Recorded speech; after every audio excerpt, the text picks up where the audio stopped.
ఆయన మిమ్మల్ని గూర్చి చింతించుచున్నాడు కనుక మీ చింత యావత్తు అది మనం వేయటం ఏంది ఆయన మీద? ఆయన మీద వేయుడి అన్నాడు కదా, మనం వేయటం ఏంది? ఆయన తీసుకోవచ్చుగా, ఆయన తీసుకోడు. జీబులో ఎక్కించాడు ముసలమ్మ, పాపం బరువు మోస్తుందని, నెత్తి మీద పొలాలు మోపేసుకొని మోస్తుందని, పాపం ఏడ నడిసిద్దిలే ఆ ఊర్లో వదిలిపెడదామని ఎక్కువ పెద్దాం ఎక్కువ అని ఎక్కించుకున్నాడు జీబులో. జీబులో కూర్చుంది ముసలమ్మ. కొంచెం దూరం పోయి వెనక్కి చూశాడు. చూసి జీబు ఆపి పలకరించాడు, ఏం పెద్దమ్మ ఏం చేస్తున్నా అని. ఏంది నాయన కూకున్నా అంది. ఏం చేస్తున్నా? కూకున్నావా? కూకున్నావు సరే, ఆ నెత్తి మీద ఏంది అన్నాడు. ఏముందయ్యా కట్టెలు మోపు అని. ఈ నెత్తి మీద పెట్టుకున్నావు ఏంది అన్నాడు. పాపం మహారాజు అయ్యా, నన్ను జీబు ఎక్కించుకున్నావు, ఈ బండి ఎక్కించుకున్నావు, నేనే బరువు అయితే మరి మోపు ఎందుకయ్యా, అందుకని నా నెత్తిన పెట్టుకున్నాను. మీరేమంటారు? అవునే తిక్కల మేళం అంటారా, మంచిదంటారా? మీరేమంటారు? అరవందరమేగా, తిక్కల మాలోకమేగా. ఎంతమంది అంటారండి?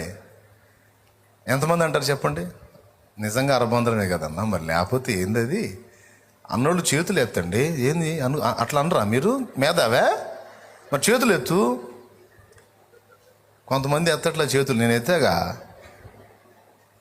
ఓకేనా బ్రదరు? అంతేనా? దించొద్దు, ఎత్తమని చెప్పి. తెలివి గలదా, తెలివి తక్కువదా? పెద్దగా చెప్పాలి. మరి నువ్వు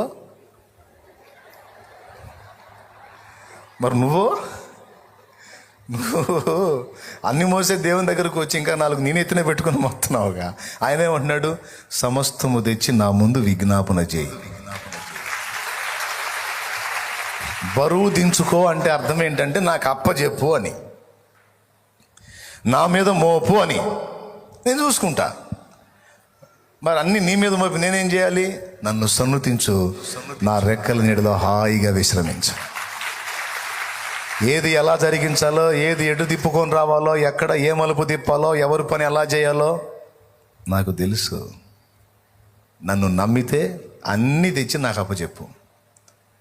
చెప్పు నాకు. ఆ చెప్పే ప్రక్రియనే విజ్ఞాపన, ప్రార్థన అన్నారు. మనమేమి ఈ 2 చెయ్యం. ఆ చేస్తే 4 మంత్రాలు చదివినట్టు 4 ముక్కలు చెప్పటను, ఇక అన్నీ మన్నెత్తిన వేసుకొని మొయ్యటం. భక్తులు అలా చేయలే.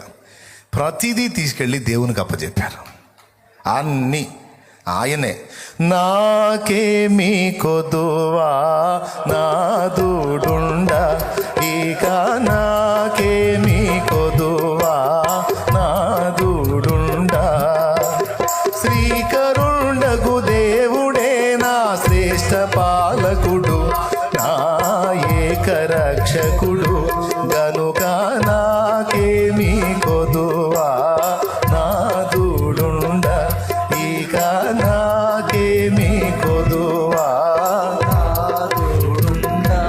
హల్లెలూయా. నేను బయటికి చూపులకి టెన్షన్ పడ్డట్టు కనపడతాను, కుటుంబంలో కానీ తమ్ముళ్ళ ముందు కానీ. హృదయంలో భయంకరంగా దేవుని మీద ఆనుకొని ఉంటా. వెలిచూపులకి మరి అసలు ఏ స్పందన లేకుండా ఉండి మనిషో జంతువు అనుకుంటారు కదా. అందుకని వెలిచూపులకి కొన్ని పరిస్థితి పట్టి ఆందోళన పడ్డట్టు, టెన్షన్ పడ్డట్టు, అయ్యో ఏమైద్దో అన్నట్టు ఒట్టిదే, బిల్డప్. అది హృదయంలో భయంకరంగా దేవుని మీద ఆనుకొని ఉంటా. భయంకరమైన నిబ్బరం ఉంటుంది. ఆయన చూసుకుంటాడులే అని అట్లా సాధన చేసుకుంటున్నా. మీకు కూడా ఉపయోగపడుతుంది, అందుకే చెప్తున్నా. తెలుసా, నువ్వు ఎంత సదవరివైనా, నువ్వు ఎంత జ్ఞానవంతుడివైనా, జ్ఞానవంతురాలివైనా, నీకు ఇది తప్పదు. నువ్వు సేవకుడివైనా, సేవకురాలివైనా, విశ్వాసివైనా, పరిచారకుడు ఎవరైనా, ఎవరు నీకు ఆధారం? తీసుకెళ్ళి ఎవరికి అప్పచెప్పాలి? కనపడ్డ వాళ్ళకి చెప్పాలా? ముఖం వికారంగా పెట్టుకుని తిరగాల. నాకు ఈ బాధలు వచ్చినాయి చూడండి అని. కొంతమంది ముఖం చూస్తానమ్మా, ఎంత చిరాకు పుట్టిద్దో నాకు. ఎప్పుడన్నా చూద్దామంటే ఆ ముఖాన్ని ఒక నవ్వు ఉండదు, ఒక కళ ఉండదు, కాంతి ఉండదు. ఎంతో ప్రపంచంలో ఆస్తులు అయినట్టు అవి మొత్తం పోయినట్టు, ముఖం అదో రకం తుమ్మల్లో పొద్దుపడినట్టు తుమ్మ పెట్టుకుని ఉంటారు. నేను అడుగుతా కూడా, ఏమ్మా ఎంత మాత్రం పోయినాయి ఆస్తులని? ఏమండి నాకు కాస్త నవ్వుతో కళకళాడితే తిరుగు. ఎవరు ఉంటారో తెలుసు అలాగా? ఎవరు ఆయన మీద ఆనుకుంటారో వాళ్ళు ఉంటారు. హల్లెలూయా. ఎవరు ఉంటారు అలాగా? ఎవరు ఆయన మీద ఆనుకుంటారో వాళ్ళు ఉంటారు హ్యాపీగా. అరణ్య యాత్రలోన నా దాగు చోటు నీవే, నా నీటి ఊట నీవే. అరణ్య యాత్రలోన నా దాగు చోటు నీవే, నా నీటి ఊట. అతి కాంక్షణీయుడా ఆనుకొనెద నీ మీద, అతి కాంక్షణీయుడా ఆనుకొనెద నీ మీద. నా యేసు రాజా, నా ఆరాధ్య దైవమా, ఆరాధ్య దైవమా, నా స్తోత్ర గీతమా, నా స్తోత్ర గీతమా, ఆరాధ్య దైవమా, నా యేసు రాజా రాజా రాజా రాజా రాజా రాజా. స్తోత్రం. యేసు రాజా రాజా రాజా. ఆమేన్. యేసు రాజా రాజా, యేసు రాజా రాజా, యేసు రాజా రాజా రాజా. స్తోత్రం. యేసు రాజా. ఆమేన్. రాజా రాజా. సంతోషంగా యేసు రాజా. దేవునికి మహిమ.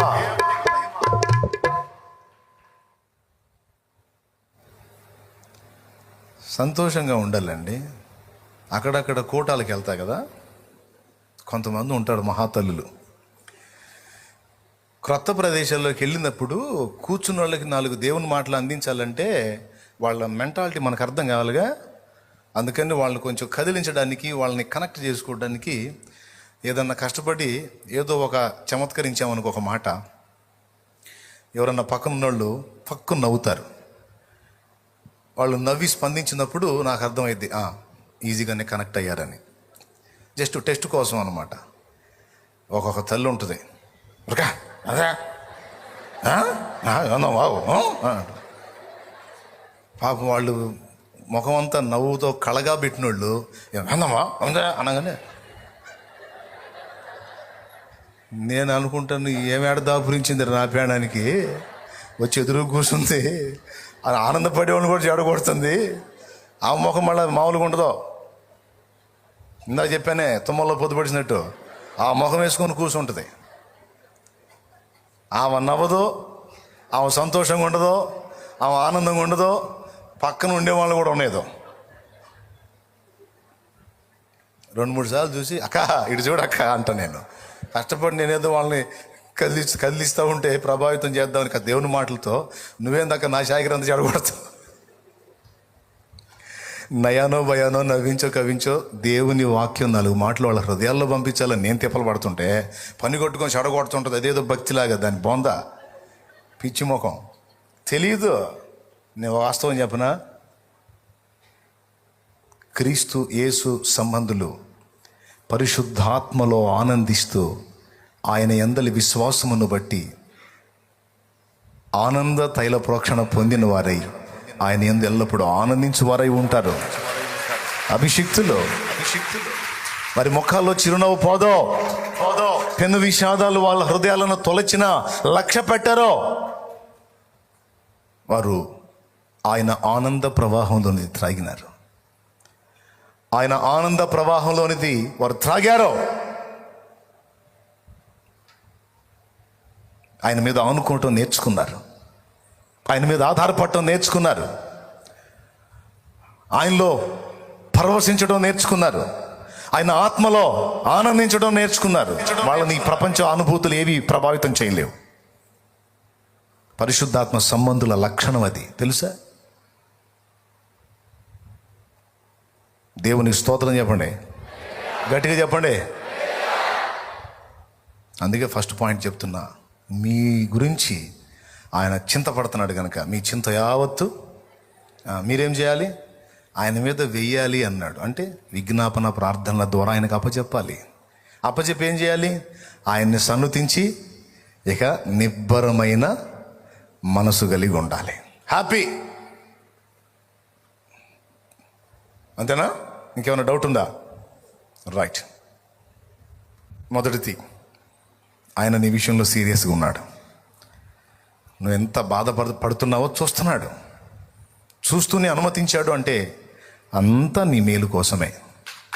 నువ్వే వర్రీ కావద్దు, కృంగిపోవద్దు, నీ మేలు కోసం. రెండవది, భయపడొద్దు అన్నాడు, నిబ్బరమైన బుద్ధి గలవారై. రెండవది ఏంటి? భయము లేని బుద్ధి. ఎందుకు భయపడాలి? నన్ను ఎరగనప్పుడు భయం గుప్పెట్లో బతికావు.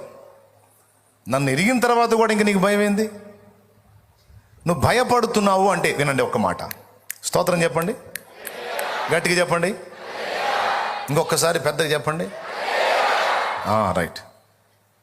భయము విశ్వాసం రెండు కలిసి ఉండవు అన్నాడు జో గారు. భలే మాట, నాకు చాలా ఇష్టం. ఈ మాట బైబిల్లో కూడా ఉంది. విశ్వసించువాడు కలవరపడడు. కలవరం విశ్వాసం రెండు కలిసి బతకవు. కలవరం ఉన్న చోట విశ్వాసం లేదని అర్థం. మళ్ళీ చెప్తున్నా, నువ్వు దేని గురించైనా కలవరపడుతున్నావు అంటే ఆ విషయంలో నీకు విశ్వాసం లేదని అర్థం. విశ్వాసం అనేది నీలో ఉంటే కలవరం నీ దరి చేరదు. రెండు కలిసి ఒక వ్యక్తిలో ఉండటం అసంభవం. లేదు, మీరు చెప్పండి. ఇప్పుడు నేను చెప్పింది విశ్వాసం కలవరం రెండు కలిసి ఒక వ్యక్తిలో ఉంటాయా? కలవరపడుతున్నాము అంటే విశ్వాసం లేదని అర్థం. విశ్వాసం ఉంది అంటే ఎంత పెద్దదైనా సరే కలవరం ఉండదు, భయం ఉండదు, ధైర్యం ఉంటుంది. కలవరం పడేవాళ్ళని కూడా ధైర్యపరుస్తాం. ఎందుకంత భయం? ఎందుకంత కలవరం? ఆయన లేడా? నమ్మకం లేదా? మన కోసం భూమి ఆకాశాలను తల్లక్రిందులు చేయగల సార్వభౌముడు ఆయన. ఆయనకు సమస్తము సాధ్యమే అని నీవు నమ్మినప్పుడు కలవరం ఎందుకు? నీకు భయం ఎందుకు? ఎందుకు భయపడతావు? బబులోను దేశమందున ఆ భక్తులు ముగ్గురు బొమ్మకు మొక్కనందున. బబులోను దేశమందున ఆ భక్తులు ముగ్గురు బొమ్మకు మొక్కనందున. పట్టి బంధించి రాజు అగ్నిలో పడవేస్తే, పట్టి బంధించి రాజు అగ్నిలో పడవేస్తే నాలో వాణిగా ఉండలేదా? ఓ భక్తుడా, రాజు రమ్మని పిలువలేదా? నాలుగో వాణిగా ఉండలేదా? ఓ భక్తుడా, రాజు రమ్మని పిలువలేదా? భయము చెందకు భక్తుడా, ఈ మాయలోక ఛాయలు చూచినప్పుడు. భయము చెందకు భక్తుడా, ఈ మాయలోక ఛాయలు చూచినప్పుడు. భయము చెందకు నీవు, దిగులు చెందకు నీవు, భయము చెందకు నీవు, దిగులు చెందకు నీవు. జీవమిచ్చిన యెహోవా ఉన్నాడు. ఓ భక్తుడా, ప్రాణం పెట్టిన యేసయ్య ఉన్నాడు. జీవమిచ్చిన యెహోవా ఉన్నాడు. ఓ భక్తుడా, ప్రాణం పెట్టిన యేసయ్య ఉన్నాడు. భయము చెందకు భక్తుడా, ఈ మాయలోక ఛాయలు చూచినప్పుడు. దేవునికి మహిమ. ఏది గట్టిగా చెప్పండి ఒకసారి. ఫస్ట్ ఏం చెప్పాడు? చింతపడద్దు. మొత్తం ఎవరి మీద ఏమన్నాడు? ఎవరి మీద ఏమన్నాడు? నువ్వు చెప్పు. చింత మొత్తం ఎవరి మీద ఏమన్నాడు? యేసయ్య మీద ఏమన్నాడు? మా అమ్మ కాదు, ఇన్నమ్మా. రెండోది ఏం చెప్పాడు? భయము వద్దు. దేన్ని గూర్చి భయపడద్దు. దేనిని గూర్చి చింతపడకుడి కానీ భయపడకుడి కానీ, అంతా నా మీదవే. ఆ కాదులే ప్రభా, ఇంతమంది ఏడ మొత్తామని కాసి నేనే నెత్తికెత్తుకున్నాను అంటే అటు కుదిరితే ఆ పిచ్చి ముసలమ్మకి నీకు తేడా ఏముంది? మోపే. నిబ్బరమైన బుద్ధి అంటే భయము లేని బుద్ధి. ఎందుకు భయం? ఆయన ఉన్నాడు, చూసుకుంటాడు.